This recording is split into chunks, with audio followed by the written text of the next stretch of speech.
हुकूमत ने पेट्रोल की कीमत में इजाफा कर दिया। पेट्रोल की कीमत में फी लीटर 2 रुपये 43 पैसे इजाफा। पेट्रोल फी लीटर कीमत 265 रुपये 45 पैसे हो गई।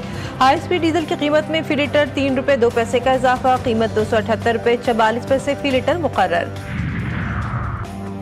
यूनी फौज के हाथों फलस्तीनियों की नस्ल कुशी में कोई कमी ना आ सकी। खान यूनिस में रात भर वक्फे वक्फे से बमबारी, 2 फलस्तीनी शहीद, 4 जख्मी, 2 फलस्तीनी मगरबी किनारे में मारे गए। इसराइली फौज ने शुमाली गजा में बमबारी का दायरा तफाह मोहल्ले तक बढ़ा दिया। इसराइल ने 30 फलस्तीनी कैदियों की लाशें गजा में इंतजामिया के हवाले कर दी। बेशतर लाशों पर शदीद तशद्दुद के निशानात। इसराइल ने गुज़श्ता रोज 2 लाशें मिलने की तस्दीक कर दी। यूनी फौज में लाजमी भर्ती के कानून पर क़दामत परस्त यहूदी बिफर गए।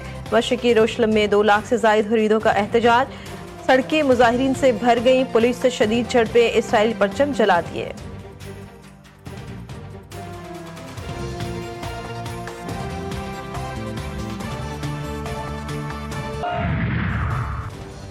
अमरीका और इंडिया के दरमियान 10 साला दिफाई मुआहदा। अमरीकी वज़ीर दिफा पेट हेगेस्ट और इंडियन हम मनसब राजनाथ सिंह ने दिफाई फ्रेमवर्क पर दस्तखत कर दिए। मुआहदा खित्ते में इस्तेहकाम और स्ट्रेटेजिक शराकतदारी के नए दौर का आगाज करार। अमरीकी वज़ीर दिफा कहते हैं दिफाई फ्रेमवर्क दिफाई ताउन, मालूमात के तबादले और टेक्नोलॉजी की शराकत को मजबूत बनाएगा। पाकिस्तान ने अमरीका और भारत के दिफाई मुआहदे का नोटिस ले लिया। तर्जुमान दफ्तर खारजा ताहिर इंद्रावी ने कहा कि खित्ते पर अमरीका भारत दिफाई मुआहदे के असरात का जायजा ले रहे हैं। भारत की किसी भी मुहिम जोई का भरपूर जवाब दिया जाएगा।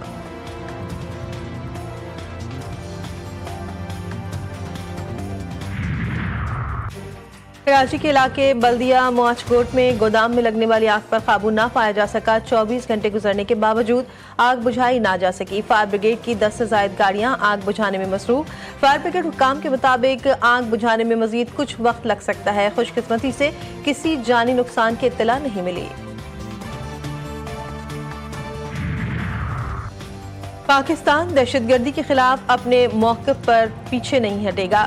कलदम TTP हो या BLA, दहशतगर्दी बर्दाश्त नहीं की जाएगी। काबुल की तालिबान रजीम दहशतगर्दों की पुष्ट पनाही बंद कर दे, वरना जहां जरूरत हुई ताकत का भरपूर इस्तेमाल करेंगे।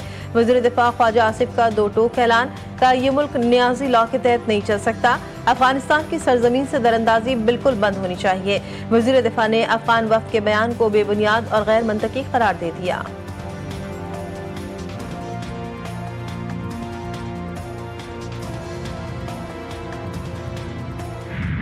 इलेक्शन पाकिस्तान पीपल्स पार्टी ने जीता था और हमारा जीत को इन्होंने शिकस्त में तब्दील कर दिया था। इस गैर सियासी सोच के नतीजे में, इस गैर सियासी साजिश की वजह से कश्मीर में एक सियासी वैक्यूम पैदा किया गया। जो वक्त रहता है इस असेंबली का उससे पहले के नए इंतखाबात हो जाएं, ये पाकिस्तान पीपल्स पार्टी के लिए एक इम्तिहान है। पीपल्स पार्टी आज़ाद कश्मीर की पार्लिमानी पार्टी का इजलास बेनतीजा खत्म। वज़ीर आज़म आज़ाद कश्मीर के खिलाफ अदम एतमाद पर फैसला न हो सका। बिलावल भुट्टो ने कहा नए वज़ीर आज़म का ऐलान इस्लामाबाद से नहीं आज़ाद कश्मीर से होगा। आज़ाद कश्मीर में हुकूमत बनाने की पोजीशन में है। गैर सियासी सोच की वजह से आज़ाद कश्मीर में सियासी खला पैदा हुआ। कश्मीर के मसाइल का सियासी हल मौजूद है। चेयरमैन पीपल्स पार्टी बिलावल भुट्टो कहते हैं आज़ाद कश्मीर में पीपल्स पार्टी की जीत को शिकस्त में तब्दील किया गया। पीपल्स पार्टी कश्मीर के लिए 3 नस्लों से लड़ रही है। हर फोरम पर कश्मीर के अवाम का मुकदमा लड़ा है। मसाइल का हल निकालना ही पीपल्स पार्टी की पहचान है।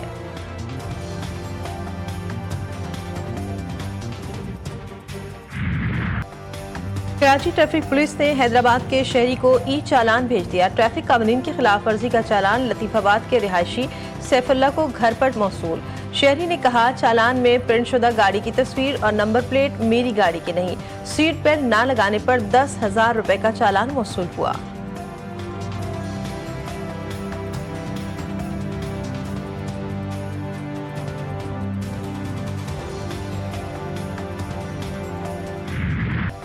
चालान तो लागू हो गया, क्या रिक्शे वाले ज़ाब्ते में आएंगे? कराची की सड़कों पर घूमते, धुआं उड़ाते, ट्रैफिक निज़ाम की धज्जियां उड़ाते ज्यादातर रिक्शों पर नंबर प्लेट ही मौजूद नहीं। नंबर प्लेट की जगह शेर और जुमलेबाजी। आखिर इन रिक्शे वालों का चालान कैसे होगा?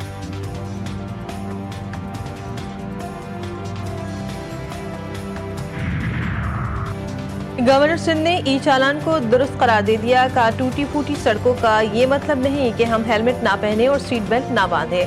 सिंध हुकूमत को देखना होगा कि ई चालान के कानून के नाम पर कोई अपना कानून न बना ले। रहनुमा MQM फैसल सब्जवारी कहते हैं, ई चालान का निज़ाम थोपा गया। कराची के मुकाबले में लाहौर की तामीर और देखभाल बहुत बेहतर है। लाहौर में हुकूमत ने चालान की मद में शहरियों को मजीद आजिज करने का जरिया नहीं बनाया।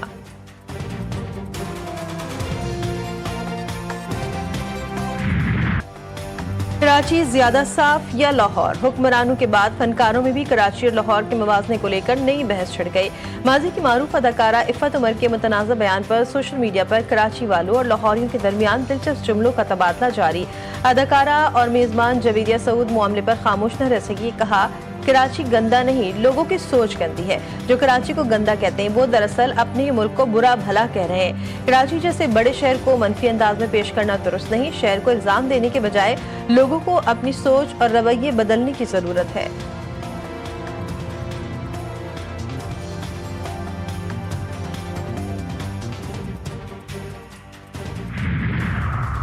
अलीपुर में सिर्फ 50 रुपए के झगड़े ने पूरा घर उजाड़ दिया। चक्की मालिक ने गंदम पिसवाने की रकम पूरी ना देने पर मजदूर के सर पर ईंट मार दी। लाश को रात की तारीकी में सैलाबी पानी में फेंक दिया गया। मकतूल शाहिद 4 बेटियों का बाप था। CCD की कार्रवाई, मरकजी मुलजिम समेत 9 मुलजिमान गिरफ्तार।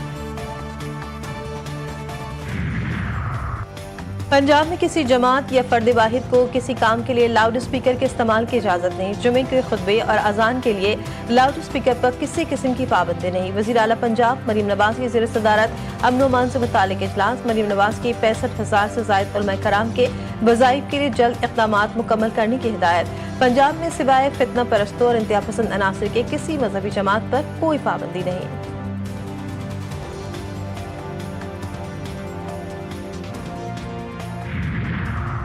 वज़ीर आला सिंध ने कहा, घोटकी कनकोट पुल तारीखी मंसूबा होगा। घोटकी कनकोट पुल सिंध, पंजाब और बलूचिस्तान को जोड़ेगा। मंसूबे से तीनों सूबों के दरमियान राब्ते मज़ीद बेहतर होंगे। वज़ीर आला सिंध मुराद अली शाह की ज़ेर सदारत इजलास। मुराद अली शाह के मंसूबे पर काम तेज करने की हिदायत।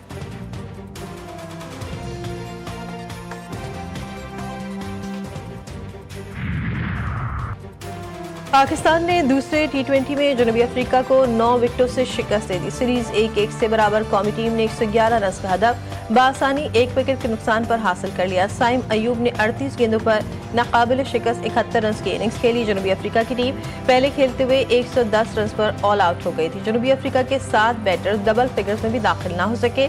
फहीम अशरफ ने शानदार बॉलिंग करते हुए 4 शिकार किए। सलमान मिर्जा ने 3 खिलाड़ियों को आउट किया। सीरीज का फैसला कुन मैच आज खेला जाएगा।